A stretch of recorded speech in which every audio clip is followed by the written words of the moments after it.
வாழ்க வளமுடன் நண்பர்கள் அனைவருக்கும் வணக்கம். நான் உங்கள் நண்பன் Arjun, SEBI registered research analyst. இன்னைக்கு 20th July post market report பார்த்துடலாம். மார்க்கெட்டு ஒரு நல்ல ஒரு கேப் டவுன் தான். கிட்டத்தட்ட 175-200 பாயிண்ட் டவுனில் ஓப்பன் ஆச்சு. பட் அங்கேருந்து ஒரு டீசெண்டான ஒரு ரெக்கவரி. அதாவது குளோபல் மார்க்கெட் எல்லாமே வந்து ஒரு டீசெண்டான ரெக்கவரியில் தான் இருக்குது. ஓகேங்களா? அதாவது நம்ம மார்க்கெட்டு இந்த லாஸ்ட் ஒரு 4 to 5 செஷனாக வந்து பார்த்தோம் அப்படின்னா அப்படியே ஒரு ஷார்ப்பாக இறங்கினாலும் அங்கேருந்து பவுன்ஸ் ஆகுது. அதாவது பால் வந்து கீழே போட்டோடனே எப்படி பவுன்ஸ் ஆகுதோ அது மாதிரி நம்ம மார்க்கெட் வந்து பவுன்ஸ் ஆகிட்டு இருக்குது. பர்டிகுலராக வந்து 23,800, 23,900, 24,000 இந்த 3 லெவலில் இருந்து பவுன்ஸ் ஆகிட்டே இருக்குதுன்னு வச்சுக்காங்க. இன்றைக்கி அது மாதிரி தான் வந்து 24,100 நியர்லி வந்து பவுன்ஸ் ஆகிருக்குது.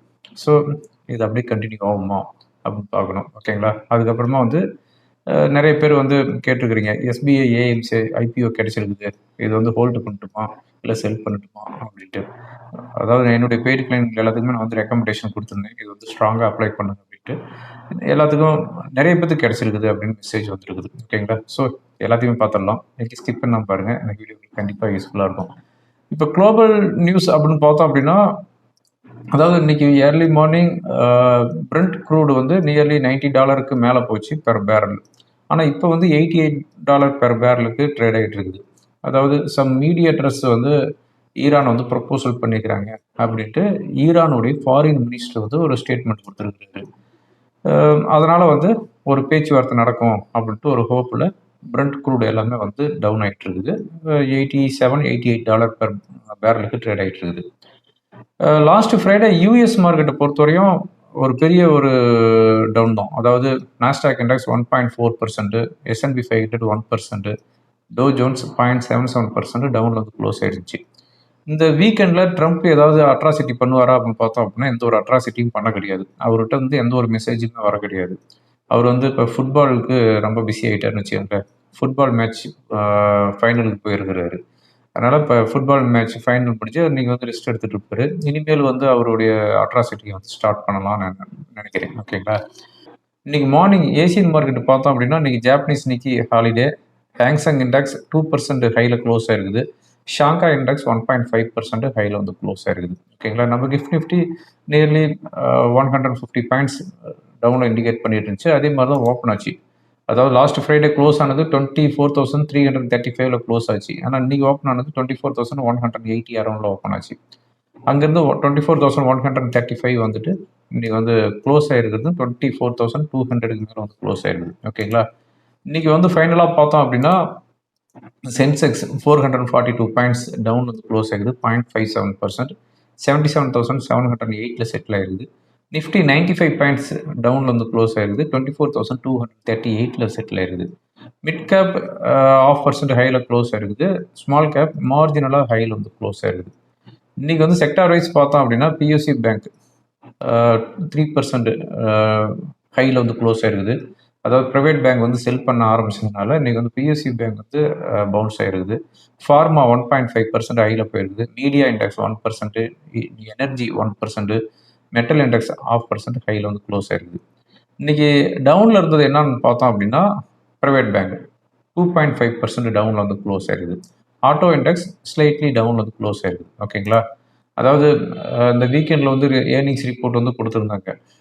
ஸ்ட்ராங் ஏர்னிங்ஸ் ரிப்போர்ட் அப்படின்னு பார்த்தோம் அப்படின்னா ரிலையன்ஸு, பிஎன்பி, ஐசிசி பேங்க் இந்த மூணும் வந்து ஸ்ட்ராங் ஏர்னிங்ஸ் ரிப்போர்ட் கொடுத்துருந்தாங்க. ரிலையன்ஸ் வந்து ஆல்மோஸ்ட் ஃப்ளாட்டாக தான் வந்து க்ளோஸ் ஆகிருக்குது. அதுக்கடுத்து வந்து பிஎன்பி நியர்லி 5.5% ஹையில் வந்து க்ளோஸ் ஆகிருக்குது. ஐசிஐசி பேங்க் 1% ஹையில் க்ளோஸ் ஆகிருக்குது. ஸோ ஸ்ட்ராங்காக ஏர்னிங்ஸ் ரிப்போர்ட் கொடுத்த இந்த 3 கம்பெனியோட நிலைமை எப்படி? இன்லைன் வித் எக்ஸ்பெக்டேஷன் கொடுத்த ஆக்சிஸ் பேங்க்கு கோட்டக் பேங்க்கு 2% டவுனில் க்ளோஸ் ஆகிருக்குது. Inline with expectation earnings report கொடுத்த ஆக்சிஸ் பேங்க்கு 5.5% டவுன் ஆகிருக்குது. வீக் ஏர்னிங்ஸ் ரிப்போர்ட் கொடுத்த ஹெச்டிஎஃப்சி பேங்க் 5% டவுன் ஆகிருக்குது. பட் வெயிட்டேஜ் படி பார்த்தோம் அப்படின்னா ஹெச்டிஎஃப்சி பேங்க் 5%ங்கிறது ரொம்ப அதிகம் தான். ஓகேங்களா? ஸோ ஸ்லைட்லி பெட்டராக கொடுத்த ஏர்னிங்ஸ் ரிப்போர்ட்டே அடிச்சிட்டாங்க. அதுக்கப்புறமா வந்து இன்லைன் வித் எக்ஸ்பெக்டேஷன் கொடுத்ததையும் அடிச்சிட்டாங்க. வீக் ஏர்னிங்ஸ் ரிப்போர்ட் கொடுத்ததையும் அடிச்சிட்டாங்க. ஸ்ட்ராங்காக ஏர்னிங்ஸ் ரிப்போர்ட் கொடுத்ததுலேயே வந்து பஞ்சாப் நேஷனல் பேங்க் தான் வந்து 5.5% இன்க்ரீஸ் ஆகிருக்கு. ஓகேங்களா? ICC bank 1%. ஓகே. இன்னைக்கு ருப்பி பொறுத்தவரை 96.45 வந்து செட்டில் ஆகுது. லாஸ்ட் ஃப்ரைடே வந்து க்ளோஸ் ஆனது 96.28 வந்து செட்டில் ஆயிருது. இதுதான் இப்போ போஸ்ட் மார்க் ரிப்போர்ட்டு. முக்கியமாக நியூஸில் பார்த்தோம் அப்படின்னா இப்போ வந்து மான்சூன் செஷன் வந்து ஸ்டார்ட் ஆகுது பார்லிமெண்ட்டில். இதில் வந்து எல்டிசிஜி எதானு ரெடியூஸ் பண்ணுவாங்க, இல்லைன்னா ஸ்க்ராப் பண்ணுவாங்க அப்படின்னு எதிர்பார்க்கப்பட்டது. பண்ண மாட்டாங்க, இருந்தாலும் எதிர்பார்த்தாங்க. பட் வந்து கவர்மெண்ட் வந்து போல்டாக சொல்லிட்டாங்க, அந்த மாதிரியான ப்ரொப்போசலே கிடையாது அப்படின்ட்டாங்க. ஓகேங்களா? ஸோ அதை பற்றி யாரும் பேசாதீங்க, டைம் வேஸ்ட் பண்ணாதீங்கன்ட்டாங்க. அதுக்கடுத்து தான் வந்து பார்த்தோம் அப்படின்னா எஸ்பிஐ ஏஎம்சி. இந்த எஸ்பிஐ ஏஎம்சி வந்து இப்போ நாளைக்கு வந்து லிஸ்டிங் ஆகுது. டியூஸ்டே அன்னைக்கு மார்னிங் 10 o'clock லிஸ்டிங் ஆகுது. 574 ருபீஸுங்கிறது அப்பர் பேண்ட் ப்ரைஸு. இந்த 574க்கு அப்பர் ப்ரைஸ் பேண்ட் கணக்கு போட்டோம் அப்படின்னா இதனுடைய மார்க்கெட் கேபிட்டலைசேஷன் 1,17,000 கோடி வருது. அதுக்கு வந்து பிஇ, அதாவது ப்ரைஸ் டு ஏர்னிங்ஸ் ரேஷியோ கணக்கு போட்டோம் அப்படின்னா கிட்டத்தட்ட 37 வருது. இது வந்து லிஸ்டிங் வரும்போது 37ஓடு வருது. பட் இப்போ வந்து கிரே மார்க்கெட் ப்ரைஸில் நியர்லி 100 ரூபாய் அதிகமாக இருக்குது. அதாவது 574 674லேருந்து 700 ரூபாய்க்குள்ளே வந்து லிஸ்டிங் ஆகலாம். அப்படிங்கும்போது அதனோட பிஇ இன்னமும் வந்து எகர போகுது. அப்படிங்கும்போது இந்த ஏஎம்சி, எஸ்பிஐ ஏஎம்சி இருக்கிற மியூச்சுவல் ஃபண்ட்லேயே இருக்கிற ஏஎம்சிலேயே வந்து டாப் கம்பெனியாக வரப்போகுது. இப்போ வந்து அதாவது மார்க்கெட் கேபிட்டலைசேஷனில் வந்து அதிகமாக இருக்கிறது என்ன கம்பெனி அப்படின்னு பார்த்தோம் அப்படின்னா ஐசிஐசிஐ ஏஎம்சி 1,53,000 கோடி அவர் மார்க்கெட் கேபிட்டலைசேஷன் இருக்குது. ரெண்டாவதாக வந்து ஹெச்டிஎஃப்சி ஏஎம்சி 1,13,000 கோடி. இப்போது நாளைக்கு வந்து எஸ்பிஐ ஏஎம்சி வந்து லிஸ்டிங் ஆகுது அப்படிங்கிற பட்சத்தில் அது வந்து செகண்ட் பிளேஸுக்கு வரும். இப்போ இந்த ஏஎம்சிலேயே வந்து அதிகமான பிஇ வந்து எதில் இருக்குது அப்படின்னு பார்த்தோம் அப்படின்னா ஐசிஐசி ஏஎம்சி 44 பிஇ இருக்குது. அதுக்கு அடுத்ததாக வந்து நிப்பான் லைஃப் இது வந்து 49 பிஇயில் இருக்குது. ஸோ இது வந்து 37 பிஇ. எஸ்பிஐ ஏஎம்சி 574 ரூபாய்க்கு நம்ம வந்து கால்குலேட் பண்ணோம் அப்படின்னா 37 பிஇயில் வருது. ஓகேங்களா? இப்போ இந்த கம்பெனி வந்து டோட்டலாக வந்து எவ்வளோ மார்க்கெட் ஏயுஎம் ஹேண்டில் பண்ணுறாங்க அப்படின்னு பார்த்தோம் அப்படின்னா 16.5 லட்சம் கோடி இவங்க வந்து மியூச்சுவல் ஃபண்ட் வந்து ஹேண்டில் பண்ணுறாங்க. டோட்டல் மியூச்சுவல் ஃபண்டில் வந்து 16% வந்து எஸ்பிஐ ஏஎம்சி கிட்ட தான் இருக்குது. அப்படி போது இந்த ஷேரை வந்து ஹோல்டு பண்ணலாமா அப்படின்னு பார்த்தோம் அப்படின்னா, அதாவது மார்க்கெட் வந்து ரொம்ப ஸ்ட்ராங்காக இருக்குது, ரொம்ப புல்லிஷாக இருக்குது அப்படின்னா இது வந்து ஹோல்டு பண்ணுங்க அப்படின்னு நான் சொல்லுவேன். இப்போ வந்து அதாவது நிறைய பேர் எனக்கு இன்றைக்கி மெசேஜ் பண்ணவங்கள, சார் இது வந்து நான் கடன் வாங்கி நான் வந்து அப்ளை பண்ணேன், எனக்கு கிடச்சிருச்சு, இப்போ என்ன பண்ணட்டும் அப்படின்னு கேட்டிருந்தாங்க. நீங்கள் கடன் வாங்கியோ இல்லை நகையை வந்து பிளட்ஜ் பண்ணியோ இல்லை வேறு ஏதோ சோர்ஸில் நீங்கள் வாங்கியிருந்தீங்க அப்படின்னா நீங்கள் வந்து ப்ராஃபிட் புக் பண்ணிக்காங்க. ப்ராஃபிட் புக் பண்ணிவிட்டு அதை வந்து கடனை வந்து அடைச்சிடுங்க. இல்லைங்க சார், நான் வந்து கொஞ்சம் பார்ஷியலாக ப்ராஃபிட் புக் பண்ணிக்கிட்டுமா, எனக்கு வந்து ஒரு 2 மாதம் 3 மாதத்தில் எனக்கு அமௌண்ட் தேவைப்படுது அப்படிங்கிறவங்களும் வந்து ப்ராஃபிட் வந்து புக் பண்ணிக்காங்க. நான் சொல்கிறது மினிமம் 2 இயர்ஸ் ஹோல்டு பண்ணுறீங்க அப்படிங்கிற பட்சத்தில் இது வந்து ஒரு நல்ல ஒரு க்ரோத் வர்றதுக்கான வாய்ப்பு இருக்குது. ஓகேங்களா? ஆனால் இது வந்து பெரிய லெவலில் ஏறுமா அப்படிங்கிறது இம்மீடியட்டாக ஏறுமாங்கிறது தெரியாது. ஓகேங்களா? இது வந்து இந்த ஏஎம்சி கம்பெனிலாம் இந்த லாஸ்ட் 5 இயர்ஸில் பார்த்தீங்க அப்படின்னா ஒரே ரேஞ்சில் தான் ட்ரேட் ஆகிட்டு இருக்குது. ஒன்றும் ஒரு பெரிய அப்நார்மலாக வந்து இன்க்ரீஸ் ஆக கிடையாது. பட் இதுக்கு ஒரு சீசன் வரும், அந்த சீசன் வரும்போது தான் வந்து இன்க்ரீஸ் ஆகும். அதனால் 100 ருபீஸ் எனக்கு இனஃப் அப்படிங்கிறவங்க புக் பண்ணிக்கோங்க. இல்லை நான் வந்து ஒரு 2-3 வருஷத்துக்கு ஹோல்டு பண்ணலான்னு இருக்கிறவங்க ஹோல்டு பண்ணுங்கள்.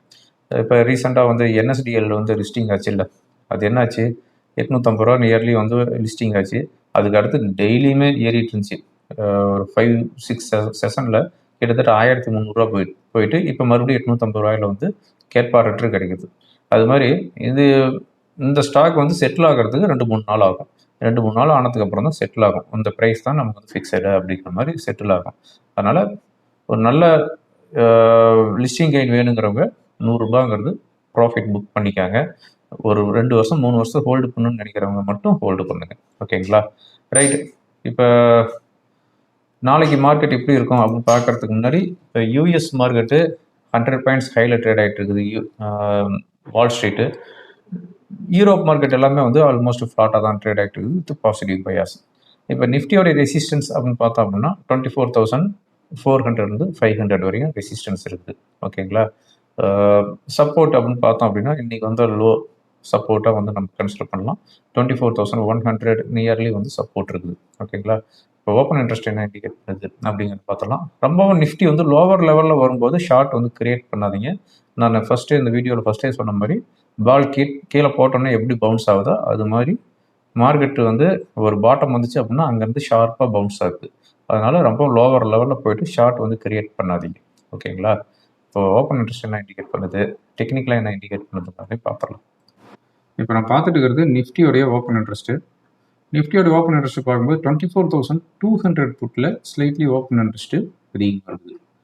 ஸோ நாளைக்கு வந்து 24,200 to 100ல் 150ல் வந்து சப்போர்ட் எடுக்கிறதுக்கு உண்டான வாய்ப்புகள் இருக்குது. ஒரு வேளை டவுன் வந்துச்சு அப்படிங்கிற பட்சத்தில். அப் ட்ரெண்ட் போகுது அப்படிங்கிற பட்சத்தில் கேட் வந்து ஓப்பனில் தான் இருக்குது 24,300 to 400 வரைக்கும். ஸோ 24,200 to 150ங்கிறது சப்போர்ட்டாக இண்டிகேட் பண்ணிட்டு இருக்குது. இப்போ டெக்னிக்கலாக இது என்ன இண்டிகேட் பண்ணுது நிஃப்டி சார்ட்டு அப்படின்னு பார்த்தோம் அப்படின்னா, பாருங்க ஒவ்வொரு டைமும் வந்து நிஃப்டி வந்து ஷார்ப்பாக இறங்குச்சு அப்படின்னா உடனே வந்து பவுன்ஸ் ஆகுது. ஓகேங்களா? அப்படிங்கும்போது இப்போ நிஃப்டியோடைய ரெசிஸ்டன்ஸ் 24,270. 24,270க்கு மேலே போச்சு அப்படின்னா இம்மீடியட்டாக 24,300 தேர் ஆஃப்டர் 350 வரைக்கும் போகும். சப்போர்ட் 24,200 தேர் ஆஃப்டர் 24,150ங்கிறது நெக்ஸ்ட் சப்போர்ட். ஓகேங்களா? இதை வந்து வாட்ச் பண்ணிக்காங்க நாளைக்கு. ஓகே ஃப்ரெண்ட்ஸ், இந்த வீடியோ ரொம்ப யூஸ்ஃபுல்லாக இருக்கும்னு நினைக்கிறேன். யூஸ்ஃபுல்லாக இருந்துச்சு அப்படின்னா ஃப்ரெண்டுகளுக்கு ஃபார்வர்ட் பண்ணுங்கள். தேங்க்யூ ஃபார் வாட்சிங். வாழ்க வளம்.